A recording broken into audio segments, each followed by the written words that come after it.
নির্বাচন নিয়ে সন্ত্রাস করলে সমুচিত জবাব দেওয়া হবে বলে জানিয়েছেন জামায়াতের আমির ডাক্তার শফিকুর রহমান। শেরপুরে নির্বাচনী সমাবেশে তিনি বলেন, প্রশাসন যদি সন্ত্রাসীদের বিরুদ্ধে ব্যবস্থা না নেয় তাহলে জনগণই তার জবাব দিতে বাধ্য হবে। শফিকুর রহমান বলেন, জামায়াতের ধৈর্যের পরীক্ষা নিতে আসবেন না, মায়েদের গায়ে হাত দিলে কাউকে ছাড় দেওয়া হবে না। বিস্তারিত জানাচ্ছেন ইয়াসিন রানা। ত্রয়োদশ জাতীয় নির্বাচনে দেশব্যাপী প্রচারণায় অংশ নিতে শেরপুরের নির্বাচনী সমাবেশে যোগ দেন জামায়াতের আমির ডাক্তার শফিকুর রহমান। এতে জেলার ৩টি আসনের নেতাকর্মীরা অংশ নেন। প্রার্থীদের হাতে দাঁড়িপাল্লা প্রতীক তুলে দেন তিনি। সমাবেশে শফিকুর রহমান বলেন, জামাত বাংলাদেশের সবচেয়ে মজলুম সংগঠন। জামাত ফাঁসির কাষ্ঠ থেকে ফিরে আসা দল উল্লেখ করে তিনি বলেন, দলের ৭০০ কর্মীকে আয়নাঘরে ও লাখো নেতাকর্মী জেলে বন্দী রাখা হয়েছিল। এই দলকে ভয় না দেখাতে, নারী কর্মীদের ওপর হামলা না করতে হুঁশিয়ারি করে দেন জামাত আমির। নির্বাচন নিয়ে কেউ যদি সন্ত্রাস চালাতে চায় তাহলে আল্লাহর উপর ভরসা করে সমান পরিমাণ জবাব দিবেন, বেশি দিতে চাইবেন না। তবে নিজে জবাব দেওয়ার আগে অবশ্যই যথাযথ কর্তৃপক্ষ এবং প্রশাসনকে অবহিত করবেন। যদি দেখেন প্রশাসন করছে না আর এটা সন্ত্রাসীদের অভয়ারণ্য হয়ে গেছে, তাহলে তখন আপনার উপর ওয়াজিব হয়ে যাবে সেটা প্রতিহত করা। শেরপুরে জামাত নেতা হত্যার ঘটনায় এখন পর্যন্ত কোনো আসামিকে গ্রেফতার করা হয়নি অভিযোগ করে তিনি বলেন, নির্বাচনে সন্ত্রাসীদের বিরুদ্ধে প্রশাসন ব্যবস্থা না নিলে পরিস্থিতি নিয়ন্ত্রণের বাইরে চলে যাবে। আমি দেখতে চাই যারা খুন করেছে তাদেরকে আপনারা আইনের আওতায় এনেছেন। আমরা এটা উৎসাহিত করব না জনগণ আইন নিজের হাতে তুলে নেব, এটা কোনো সভ্য সমাজের পরিচয় হতে পারে না। আমরা সভ্য, আমরা অভদ্র নই, কিন্তু আমরা দুর্বল এবং কাপুরুষ নই, এটা মনে রাখবেন। বিভিন্ন জায়গায় নারী কর্মীদের ওপর হামলার ঘটনায় নিন্দা জানান জামায়াতের আমির। বলেন, যারা এই কাজ করে তারা কলঙ্কিত, অভিশপ্ত। আমাদের ধৈর্যের পরীক্ষা নেওয়ার কোনো দরকার নাই। যেই দলের নেতারা হাসি মুখে ফাঁসির তক্তার উপর দাঁড়াতে পারে আল্লাহু আকবার বলে, এই দলের ধৈর্যের পরীক্ষা নিতে আসবেন না। আমরা আপনাদেরকে অনুনয় বিনয় করে বলছি, তার সাথে সাবধান করে দিচ্ছি। মায়ের গায়ে হাত উঠলে বাংলাদেশ বিস্ফোরিত হবে। মায়ের সন্তানেরা গালে হাত দিয়ে বসে থাকবে না। যুবকদের উদ্দেশ্যে শফিকুর রহমান বলেন, বেকার ভাতার জন্য জুলাই আন্দোলন হয়নি, যুবকদের হাতে গোটা বাংলাদেশই তুলে দিতে চায় জামাত। বেকার ভাতা দিয়ে আমরা আমাদের যুব সমাজকে অপমান করতে চাই না। এর আগে শেরপুরে প্রতিপক্ষের হামলায় নিহত শ্রীবর্দী উপজেলা জামায়াতের সেক্রেটারি মাওলানা রেজাউল করিমের কবর জিয়ারত করেন ডাক্তার শফিকুর রহমান। দীর্ঘ ২১ বছর পর কাল খুলনায় নির্বাচনী প্রচারণা চালাবেন বিএনপি চেয়ারম্যান তারেক রহমান। তার আগমন উপলক্ষে নতুন রূপে সাজতে শুরু করেছে মহানগরী। দলীয় প্রধানকে স্বাগত জানাতে এরই মধ্যে সব প্রস্তুতি নিয়েছে জেলা বিএনপি সহ অঙ্গ সংগঠনগুলো। তারেক রহমানের আগমনকে কেন্দ্র করে গোটা মহানগরী নিরাপত্তার চাদরে ঢেকে দিয়েছে আইন শৃঙ্খলা বাহিনী। খুলনা থেকে এস.এম. হাবিবের রিপোর্ট, জানাচ্ছেন মুশফিকুর রহমান। খুলনা জেলা ও মহানগর বিএনপির আয়োজনে সোমবার সকালে শিল্পাঞ্চল খালিশপুরের প্রভাতী স্কুল মাঠে নির্বাচনী জনসভায় বক্তব্য রাখবেন দলের চেয়ারম্যান তারেক রহমান। দলীয় প্রধানকে স্বাগত জানাতে ব্যস্ত নেতাকর্মীরা। উৎসাহ উদ্দীপনার মধ্য দিয়ে মিছিল, গণসংযোগ চলছে পুরো শহর জুড়ে। পুরুষদের পাশাপাশি নারী কর্মীরাও ঘরে ঘরে ছুটছেন তারেক রহমানের জনসভাকে সফল করে তুলতে। বিএনপি চেয়ারম্যানের নতুন পরিকল্পনা বাস্তবায়নের মধ্য দিয়ে আগামীর বাংলাদেশের যাত্রা শুরু হবে বলে মনে করছেন কেন্দ্রীয় ও স্থানীয় নেতৃবৃন্দ। দলীয় প্রধানের কাছে আমাদের এই দক্ষিণ অঞ্চলের বঞ্চনা, যে সমস্ত দুঃখ আছে, কষ্ট আছে, খালিশপুরের কলকারখানাগুলি বন্ধ, বেকার শ্রমিকদের কর্মসংস্থান সৃষ্টি, নতুন নতুন কলকারখানা সৃষ্টি, এই অঞ্চলের অনেক অনেক সমস্যা আছে যেগুলি আমরা তুলে ধরবো। আমরা সর্বোচ্চ চেষ্টা করব তার জনসভায় সমগ্র মহিলাদেরকে নিয়ে খুলনার আমরা তার জনসভায় পৌঁছে যাওয়ার জন্য। বিএনপি ক্ষমতায় আসলে খুলনা অঞ্চলের ব্যাপক উন্নয়ন হবে বলে মনে করছেন দলের শীর্ষ নেতারা। আশা করছেন তারেক রহমানের জনসভায় 10 লাখ মানুষের উপস্থিতির। আমরা যারা প্রার্থী এবং আমাদের যারা এখানে খুলনা মহানগরীর নেতৃবৃন্দ যারা এই ভোট উপলক্ষে জনগণের দলে দলে যাচ্ছেন, তাদের কাছে একটি বার্তা, তারা তাদের আগামী দিনের যিনি বাংলাদেশের দায়িত্ব নেবে বলে সবাই আশা করছে, তাকে সম্মুখে সচক্ষে দেখতে চায়।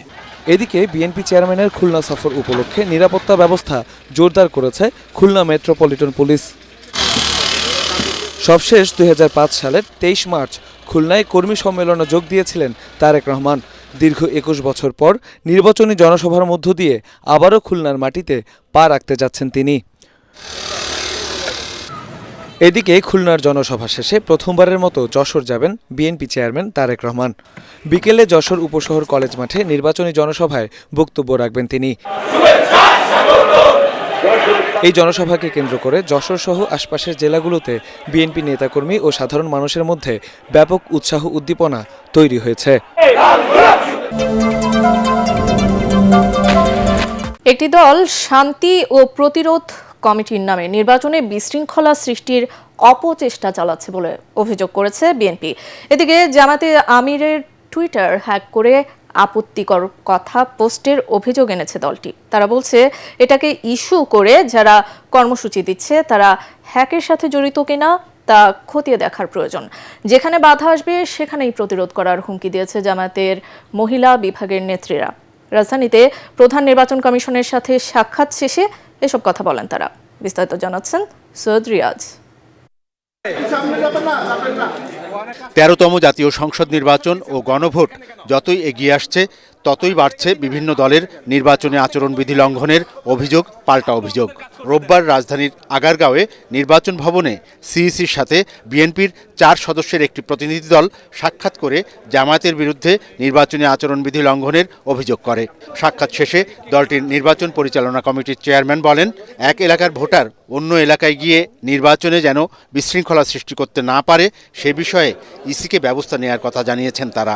এমন সব নির্বাচনের আচরণবিধি লঙ্ঘনের ঘটনা ঘটছে যেটা আমাদের ধর্মীয় বিশ্বাস, আমাদের আবেগ এগুলোকে আহত করছে। যেমন আমরা দেখেছি আর কি, যে কেউ কোনো দলের পক্ষে বক্তৃতা করছেন যে কবরে 4টা প্রশ্ন করা হবে।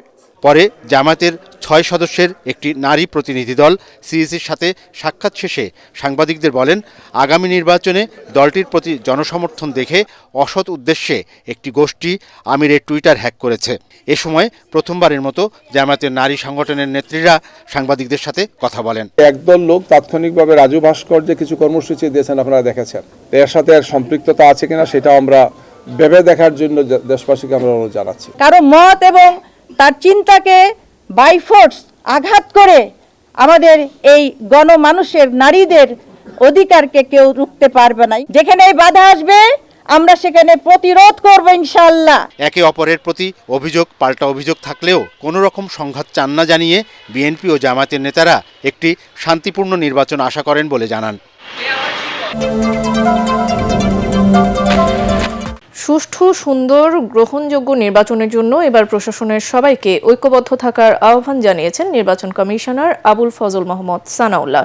সেই সাথে ভোট সংশ্লিষ্ট কেউ পক্ষপাতিত্ব করলে তার খারাপ পরিণতি হবে বলেও হুঁশিয়ারি দিয়েছেন তিনি। ত্রয়োদশ জাতীয় সংসদ নির্বাচন ও গণভোট উপলক্ষে বরিশাল জেলার আইনশৃঙ্খলা রক্ষাকারী সেল এবং ভিজিল্যান্স অবজারভেশন টিমের সভায় তিনি এসব কথা বলেন। সকালে সার্কিট হাউসে আয়োজিত সভায় নির্বাচন সংশ্লিষ্ট মাঠ প্রশাসনের ঊর্ধ্বতন কর্মকর্তারা অংশ নিয়ে তাদের প্রস্তুতি তুলে ধরেন। এ সময় অপতথ্য, গুজব প্রতিরোধে মাঠ কর্মকর্তাদের মাধ্যমে গণমাধ্যমে সত্য তথ্য জানানোর নির্দেশনা দেন নির্বাচন কমিশনার। আমি যেমন পেশাদারের দায়িত্ব পালন করছি, শতকরা 100% নিরপেক্ষতাকে কাজ করতে হবে। আমাদের কাছে কোনো বড় দল, ছোট দল, হেভি ওয়েট প্রার্থী, লাইট ওয়েট প্রার্থী নাই, সবাই সমান। আমি শুধু একটা ওয়ার্নিং বলে রাখি, বলা অমূলক, তদুপরি বলে রাখা ভালো। এই নির্দেশনার পরেও যদি কেউ তার পছন্দ অপছন্দের ঊর্ধ্বে উঠতে না পারেন এবং পক্ষপাতিত্ব করেছেন মর্মে প্রমাণিত হয়, তাহলে পরিণতি খুব খারাপ হবে। জামাতের আমিরের ভেরিফাইড এক্স অ্যাকাউন্ট থেকে নারীদের নিয়ে করা পোস্টটির সত্যতা পাওয়া গেলে এর তীব্র নিন্দা জানাবে বিএনপি এমন মনোভাব দেশকে মধ্যযুগে নিয়ে যাবে বলে মন্তব্য করেছেন বিএনপি নির্বাচন পরিচালনা কমিটির মুখপাত্র মাহাদি আমিন। দুপুরে রাজধানীর গুলশান দলের নির্বাচন কার্যালয় অফিসে তিনি কথা বলেন। মাহাদি বলেন, পোস্টের 9 ঘণ্টা পর অ্যাকাউন্ট হ্যাক হওয়ার দাবি অযৌক্তিক। জামায়াত বরাবরই নারী বিদ্বেষী উল্লেখ করে এ সময় তিনি আরও বলেন, জাতীয় সংসদ নির্বাচনে জামায়াত নারী প্রার্থী না দেয়ায় একে নারীর ক্ষমতায়নের পথে বাধা হিসেবে দেখছে বিএনপি। বিএনপির নির্বাচনী ইশতেহার চূড়ান্ত পর্যায়ে জানিয়ে তিনি বলেন, কয়েকদিনের মধ্যে তা প্রকাশ হওয়ার সম্ভাবনা রয়েছে। জামায়াত ইসলামের আমির ডক্টর শফিকুর রহমান তার ভেরিফাইড এক্স সাবেক টুইটার হ্যান্ডেল থেকে নারীদের উদ্দেশ্যে যে নোংরা, জঘন্য ও অবমাননাকর ভাষা ব্যবহার করেছেন বলে দেশব্যাপী আলোচনা চলছে, সেটি সঠিক হলে এর মাধ্যমে পুরো সমাজ ব্যবস্থাকে মধ্যযুগীয় অন্ধকারে ঠেলে দেওয়ার প্রচেষ্টা বলে প্রতীয়মান। নারী বিদ্বেষী একটি পোস্টের প্রায় 9 ঘণ্টা পর দেশব্যাপী তুমুল সমালোচনার মুখে রাত 1টার দিকে আইডি হ্যাকের দাবি কতটা যৌক্তিক?